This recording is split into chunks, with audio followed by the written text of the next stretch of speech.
Мислам дека може да почнеме. Дали работи микрофонот? Работи. Почитувани представници на медиумите во Република Македонија, почитувани представници на операторите, почитувани представници на целата индустрија на информатичките, телекомуникацијските област. Добар ден. Ве поздравувам на првиот јавен состанок на АЕК за 2014 година.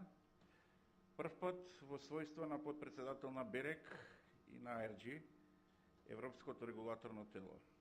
Значи, оваа година е многу значајна за АЕК, затоа што сме вклучени директно во работата на БЕРЕК, директно во изработката на европската рамка за регулација на нашата област на електронските комуникации. Денешниот јавен состанок има теми кои што се многу интересни за целата индустрија.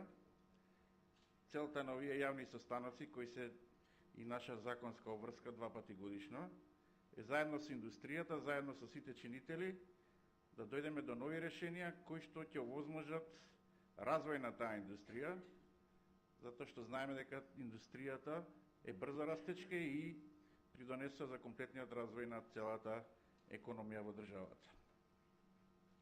Тоа што е актуелно и во Европа, но и кај нас во моментот, е формирање на нова законска регулатива, која што е веќе имплементирана во нашиот нов закон за електронски комуникации, која што ќе овозможи изградба ефикасна на брзи мрежи од новите генерации.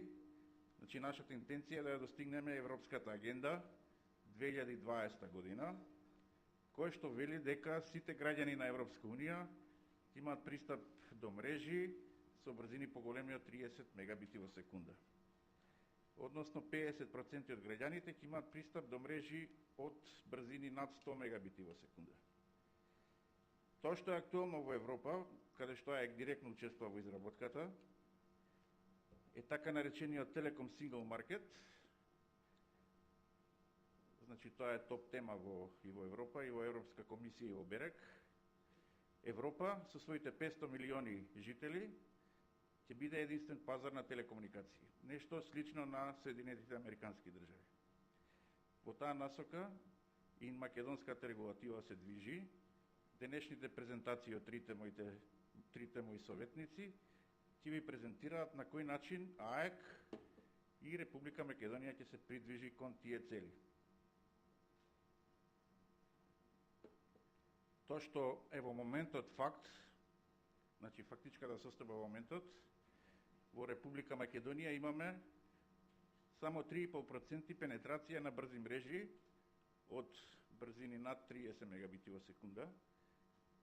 Значи, нашата нова регулаторна рамка ќе овозможи тие брзини да се покачат, односно ќе им овозможи на операторите да работат во насока на подобрување на тие перформанси, на изградба на нови мрежи и во таа насока и нашата нова регулатива.